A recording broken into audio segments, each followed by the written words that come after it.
Chega mais. Bom dia, Miola. Como está você? Salve, meu amigo. Tudo bem? Bom dia. Um prazer grande estar aqui contigo, iniciando a semana. Se a gente tivesse marcado esta segunda-feira, prevendo qual seria a pauta, não teria dado tão certo. Mas realmente o fato de você vir aqui às segundas acabou sendo perfeito. Eu disse aqui várias vezes, né, você é um dos analistas mais perspicazes da questão militar brasileira. Você tem acompanhado esse tema da questão militar, você tem acompanhado a questão do GSI em detalhes, e escreveu várias análises defendendo a extinção do GSI, inclusive. E agora estoura essa guerra, né? Uma guerra realmente que era uma guerra silenciosa e que está deixando de ser silenciosa entre a Polícia Federal e o GSI pela segurança de Lula. Como é que você está vendo esse cenário e as possibilidades de evolução? Né? Mauro, eu acho que o governo ele perdeu uma enorme oportunidade, talvez a melhor oportunidade desde a transição conservadora que foi tutelada pelos militares, né, para enfrentar a problemática, a questão militar, vamos colocar nesses termos, né, de uma vez por todas. Né?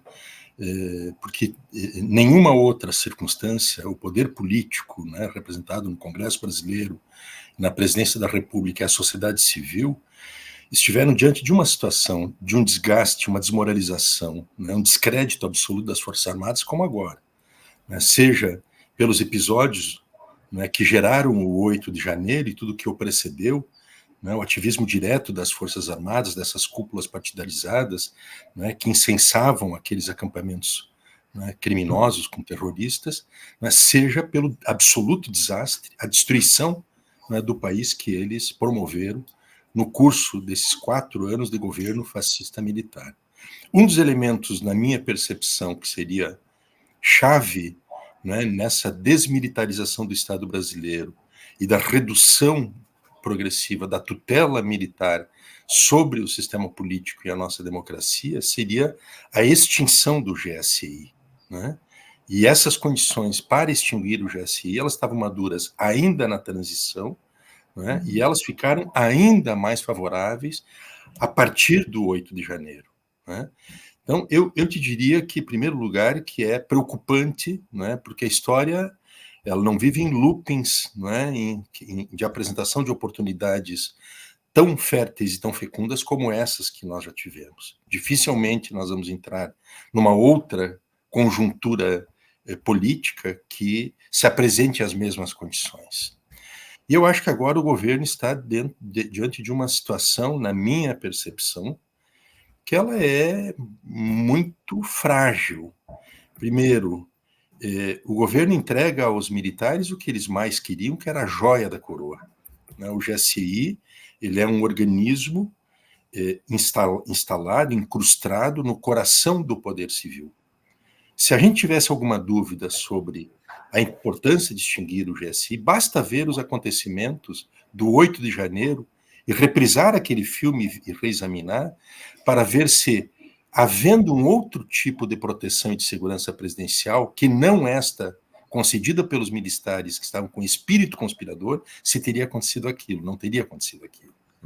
Aquilo só aconteceu naquelas condições porque houve uma ação orquestrada das cúpulas das Forças Armadas, em particular do Exército, para desmobilizar as condições de proteção do poder civil e sujeitá-lo, né, à invasão e à destruição, à devastação, e inclusive se o Lula e as autoridades de governo estivessem lá dentro, seriam assassinados, eu não tenho nenhuma dúvida disso. Então eu acho que, em primeiro lugar, que é o governo entregou aos militares, né, a joia da coroa. Segundo, isso tem um significado muito claro, que é de preservar a tutela militar sobre a nossa democracia e não avançar no sentido da desmilitarização, né, do Estado brasileiro e da sociedade brasileira. E terceiro, eu interpreto isto, Mauro, como um sinal de fraqueza, né, do governo, e aí deve ter algum balanço, né, uma avaliação por trás desta decisão, que deve explicar as motivações para se manter, né, o GSI existente ainda, porque não há no mundo inteiro, eu peguei uma parte final da conversa tua com o Henrique, não há nas grandes democracias, nas principais economias planetárias, um sistema de segurança presidencial, principalmente imediata, que é feita por forças armadas. Não compete às forças armadas fazer isso, né? Não compete absolutamente. Só que há esta reiterada insistência, uma obsessão dos militares fazer isso. E finalmente faz isso, entregando para um general. O general Amaro, não existe general amigo, tá, Mauro? Um tigre não vai se destigrar. O general Dias, a gente viu que ele não atuou diretamente, mas ele foi envolvido, né, por esse senso corporativo da tal da família militar. O general Amaro, ele foi integrante do alto comando do Exército Brasileiro durante o período inteirinho do governo Bolsonaro. Se isso diz alguma coisa, a gente tem que levar isso em consideração. Porque aí eu te pergunto, Mauro, dos 16 integrantes do alto comando do Exército Brasileiro, tu ouviste alguma voz dissonante a todas as barbaridades que o Bolsonaro fez, endossado pelo comando do Exército? Eu não ouvi nenhuma voz dissonante, portanto, eu não ouvi nem a voz dissonante do general Amaro. Não, realmente essa frase tua tem que estar escrita em pedra. Não existe general amigo. E parece que o governo Lula continua a cultivar esta ilusão. Continua a cultivar essa ilusão. Por quê? O general Amaro serviu de maneira leal à presidenta Dilma.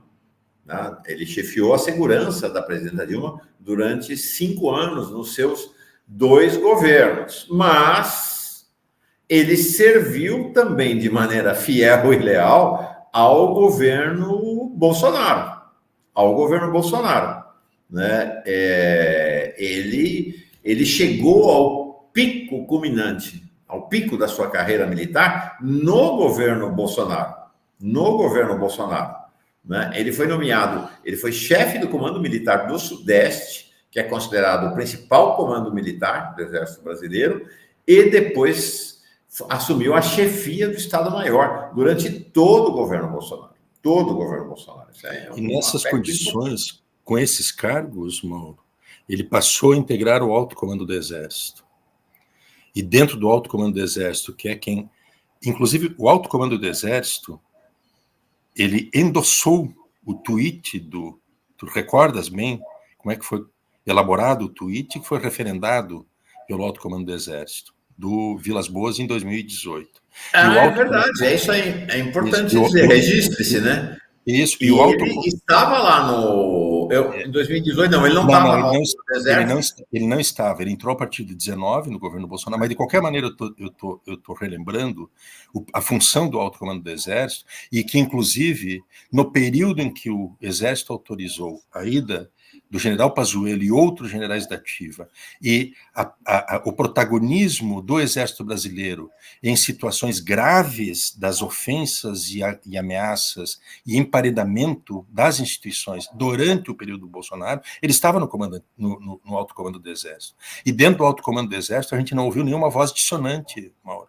Eu digo isto, né, porque para a gente ter uma percepção muito clara que se ele teve uma conduta que pode ter sido uma conduta funcionalmente adequada durante o período Dilma, nós estamos falando de uma mudança de chave dentro do Exército Brasileiro, em que eles, a partir do golpe da Dilma, que eles participaram diretamente, mudou a chave, eles passaram a ter um outro tipo de comportamento e foi acompanhado por todos esses comandantes. É uma geração perdida, na minha percepção. Nós estamos diante de uma situação dramática, deveriam ter sido transferidos para a reserva, né, oportunamente na mudança de governo. Isso não foi. Tem uma coleção de dificuldades que o governo foi acumulando e que levam, talvez, hoje, a uma situação de uma certa incapacidade de agir como corresponderia, porque não atuou, não fez, né, não adotou certas medidas mais drásticas, ainda, né, no início do próprio governo, porque acreditou e confiou no que eram as recomendações do ministro José Múcio Monteiro, ministro da Defesa, né, dessa defesa de um gradualismo, de uma ideia, né, de harmonização, de renegociação por dentro, de pacificação, né, como se houvessem 2 bandos em conflito. Há um bando que conflita com a democracia, que é esse bando da extrema-direita, e com o sólido apoio das Forças Armadas.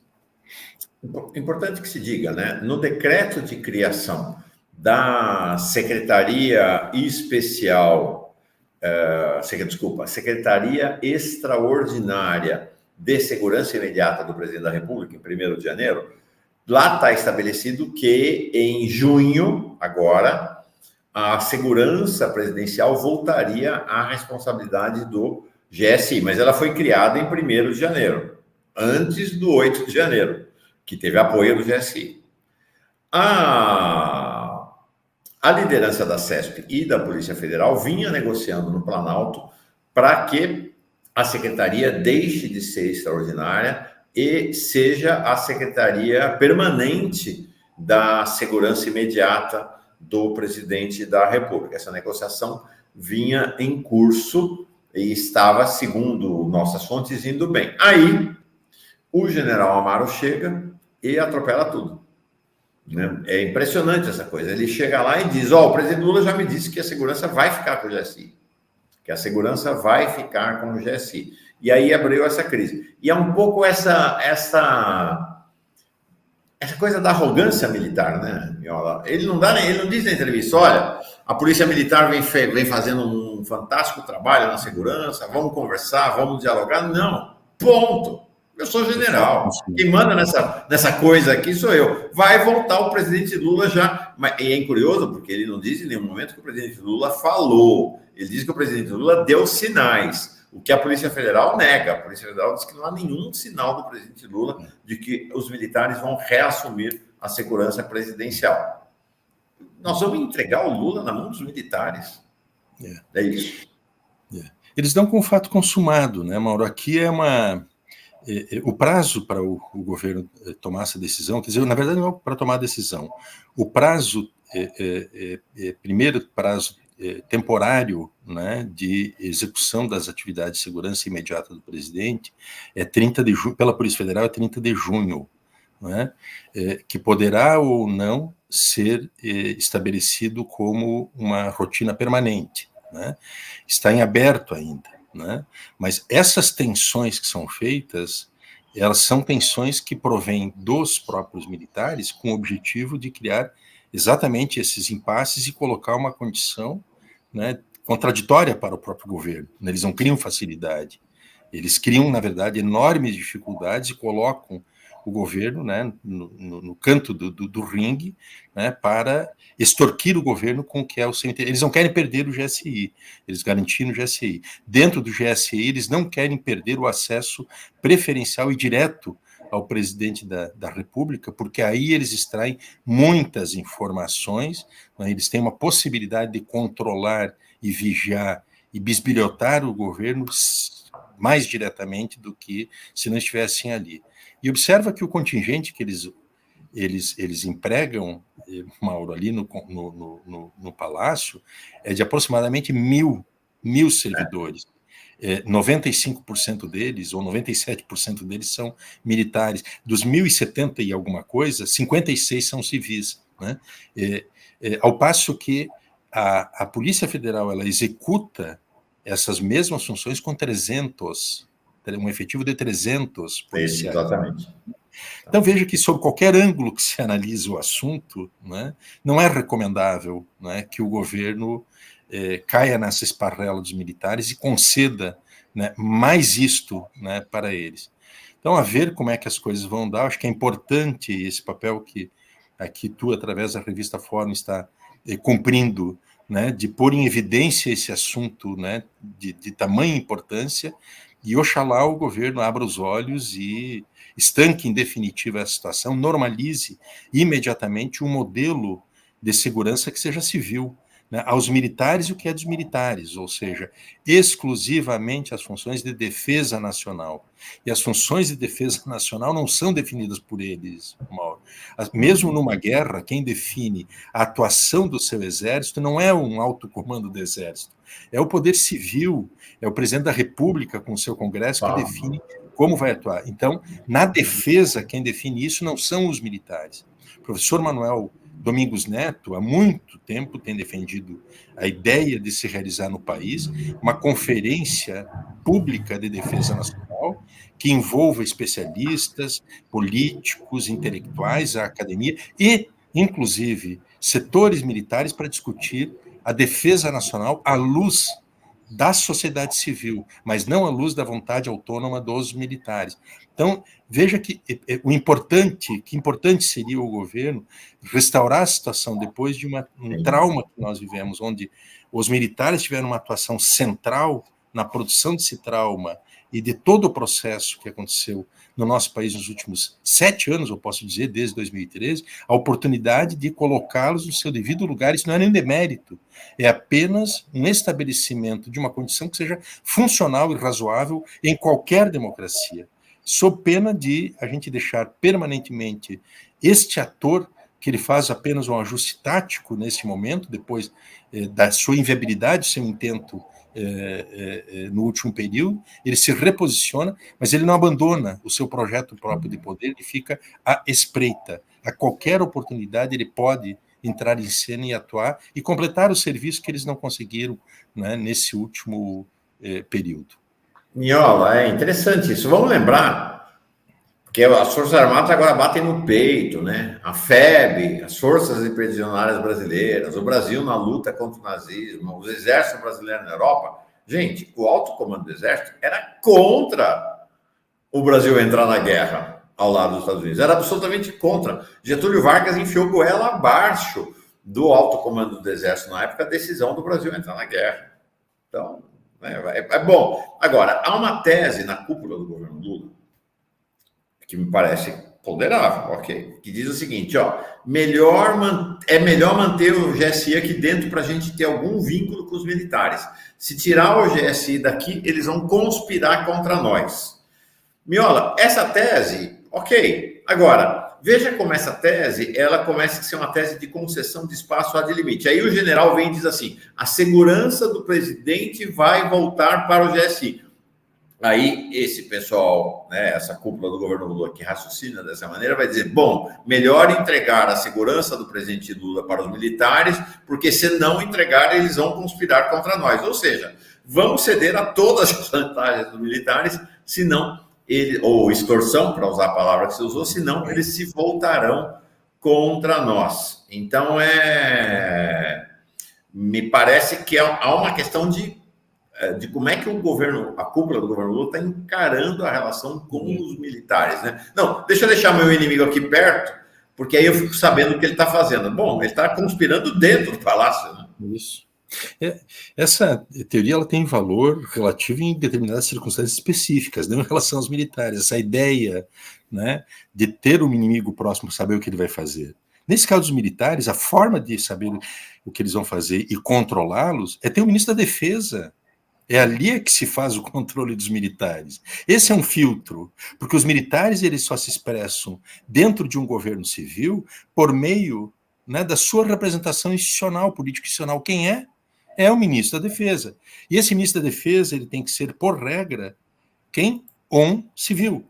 Quem quebrou essa regra foi primeiro o Temer e depois, que o Temer, inclusive, né, ele é beneficiário da conspiração que o Vilas Boas e Itigoyen promoveram para derrubar a Dilma, e ele entregou, né, o GSI e todo o sistema militar brasileiro para os próprios militares, né? E a partir daí a gente sabe o que aconteceu, né, da expansão exponencial, né, do militarismo dentro da estrutura do Estado brasileiro, né, com Itigoyen, Bolsonaro e Augusto Heleno e Bolsonaro. Então, essa tese, Mauro, me perdoe, mas ela é inapropriada, para não dizer infantil, nos tempos que nós estamos vivendo.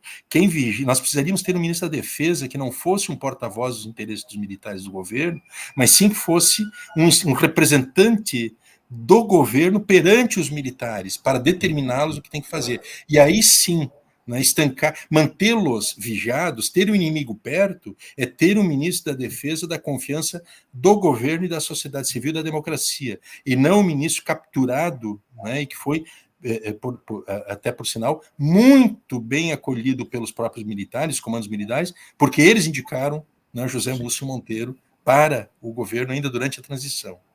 Nós temos um pouco mais de 5 minutos agora, mas eu não queria deixar você escapar sem tocar num outro assunto. Você usou uma palavra que me parece chave: extorsão.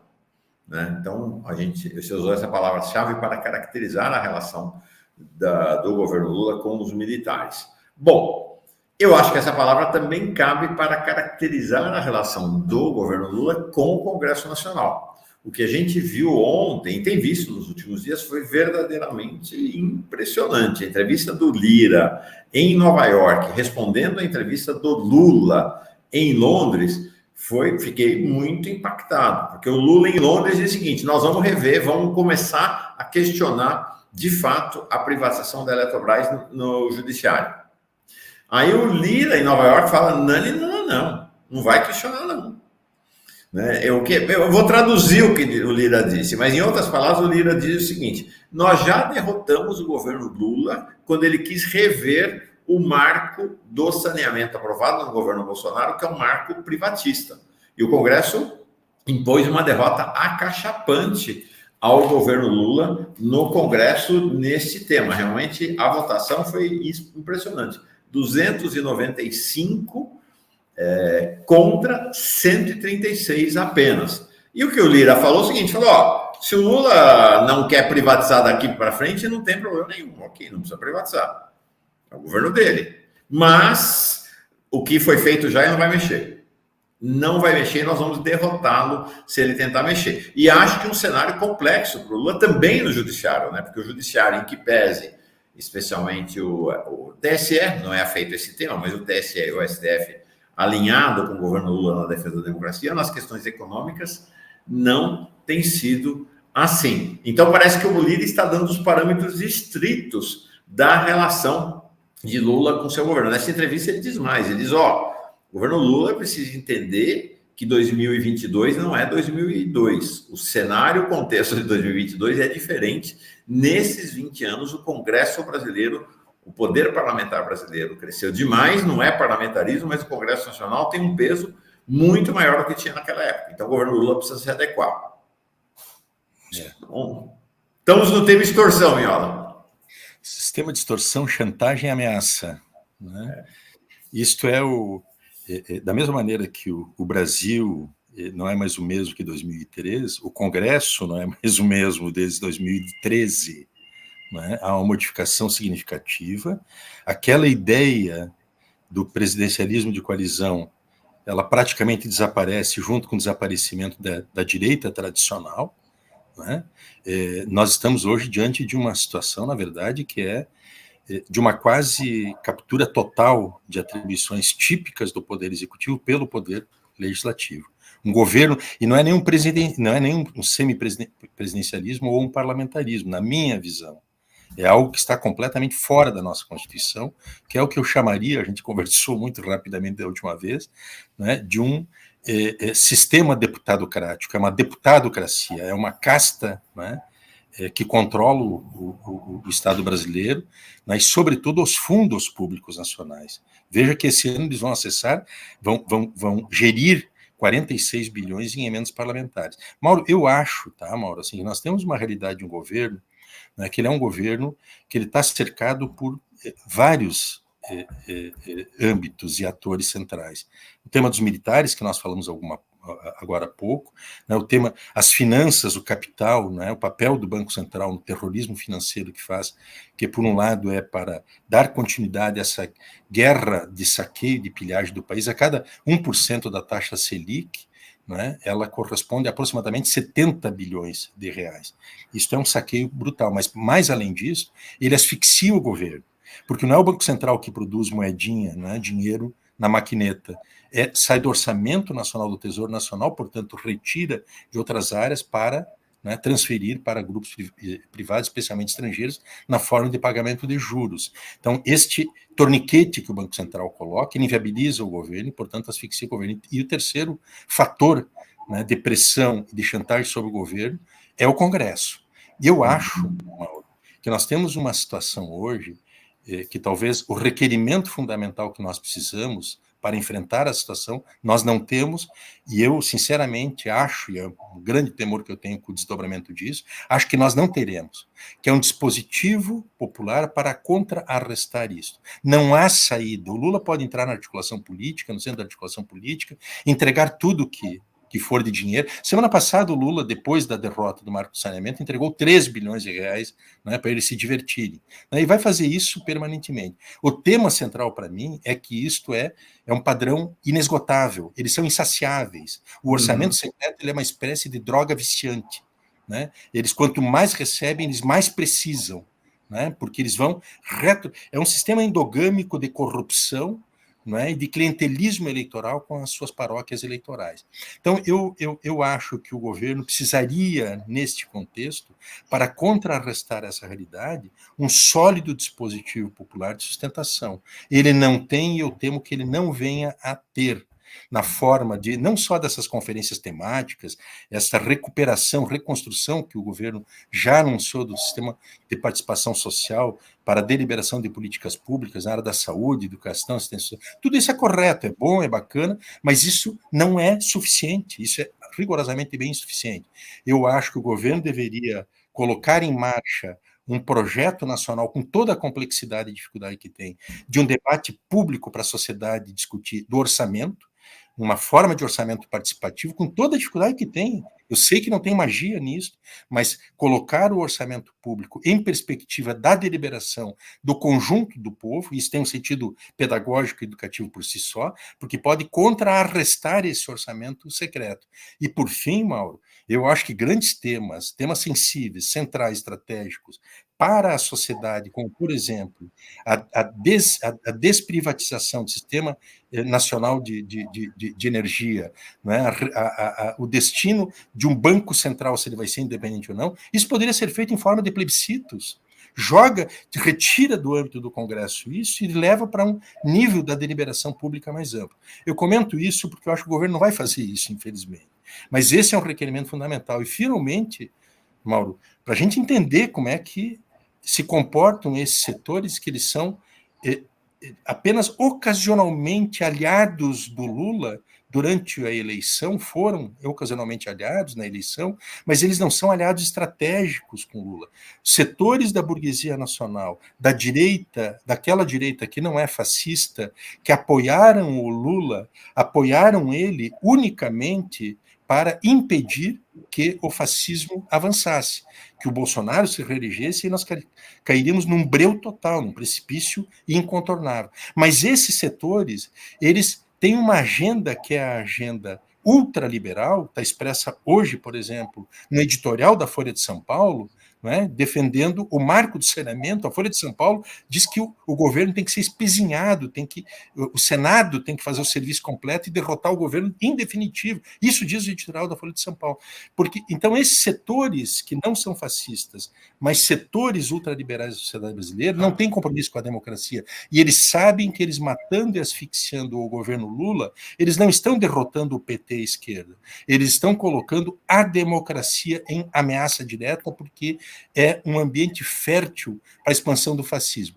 A eleição de ontem no Chile, ela é uma evidência muito clara disso. A derrota que a direita não fascista, a direita não, Democracia Cristã e outros setores do Pinheira, por exemplo, do Partido Unidade Democrática Independente do ex-presidente Pinheira, que foi fazer uma oposição central, um combate central ao governo do Boric, de centro-esquerda. Evidente que tem uma série de erros, infantilismo, esquerdismo desnecessário, mas assim, o fato concreto é que geraram uma erosão da base social de apoio do governo, e o beneficiário disso não foi a direita tradicional, é o fascismo, é o José Antônio Cast, né, e esta promessa pinochetista do país, de retorno a um pinochetismo em pleno século XXI.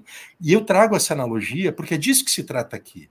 Nós estamos diante de uma situação que essa classe dominante ela não é confiável em hipótese alguma, ela não tem compromissos fundantes e genuínos com a democracia, e ela acaba sendo um fator auxiliar, uma linha auxiliar, né, dessa vertente fascista que está espreitando o mundo inteiro, não é só o Brasil, por conta da crise, né, uma crise gravíssima e aguda do neoliberalismo em escala planetária, e o capitalismo ele requer essas saídas autoritárias, né, para gerir né, o neoliberalismo nesse momento de crise aguda. Por quê? Porque o nível de insatisfação de exclusão ele vai ser brutal. Ele é brutal. Aqui no Brasil nós temos 120 milhões de pessoas passando fome, 33 milhões em insegurança alimentar e 33 milhões passando fome e 100 milhões que não vão ter emprego mais. É uma crise estrutural do capitalismo, desse etapa ultra avançada da financiarização neoliberal, e, portanto, as gestões violentas da barbárie por meio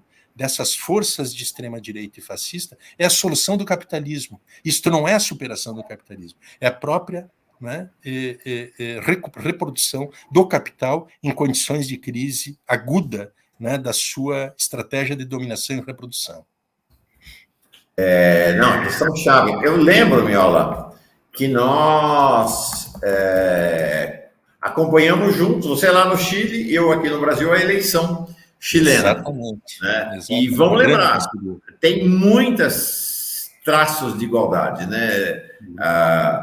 No primeiro turno, o candidato da extrema-direita, o Bolsonaro local, o Cast, aqui a gente teve um candidato e depois presidente, que fazia o elogio de um torturador, o Ustra. Lá a gente tem um sujeito que fazia o elogio aberto do ditador Pinochet, que teve à frente de um dos regimes mais sanguinolentos da história da América Latina. E aí, no primeiro turno, ele ganhou, Miola. Ganhou, como aqui, né, por 2 pontos. Depois, no segundo turno, acho que houve um acordão democrático da sociedade chilena que reverteu. Eu lembro da nossa até surpresa, né? O Boric venceu por uma diferença maior do que se esperava. Bem folgada. Aumentou, bem folgada, aumentou o contingente eleitoral. 10 pontos, né? Isso, exatamente. Agora, Mauro, assim, esses são os fenômenos contemporâneos.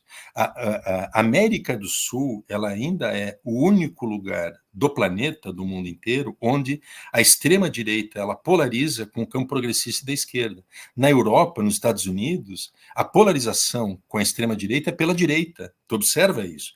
Na França é o Macron, nos Estados Unidos é o Biden, por aí afora. O único lugar do globo onde há essa polarização com a extrema-direita pelo campo progressista é aqui na nossa região. E essas analogias elas têm que ser interpretadas enquanto fenômenos históricos fundamentais, não é? E que o Brasil deveria olhar para isso com muita atenção, o governo brasileiro, o conjunto desse. O PT deveria sair da hibernação que está no Alasca, enquanto partido de sustentação do governo, deveria sair da seu estado de hibernação no Alasca e pensar o país e ajudar o governo na forma das pressões corretas que tem que fazer para que o governo atente a essa conjuntura nacional e internacional extremamente complexa e desafiadora. Na próxima segunda-feira tem mais Jefferson Miola aqui com a gente, ou antes, em edição extraordinária, se o cenário político institucional aqui der uma engripada. Espero que não. E espero que da segunda que vem a gente possa conversar sobre um governo que reage às extorsões militares e da direita. Vamos lá. Obrigado, Miola. Boa semana para ti. Para ti também. Um abraço grande, querido. Um abração. Tchau, tchau. Oi, gente. Vocês sabiam que a Fórum foi a primeira a noticiar que teve gente do Exército dentro do Palácio do Planalto ajudando os vândalos do 8 de janeiro a fugir?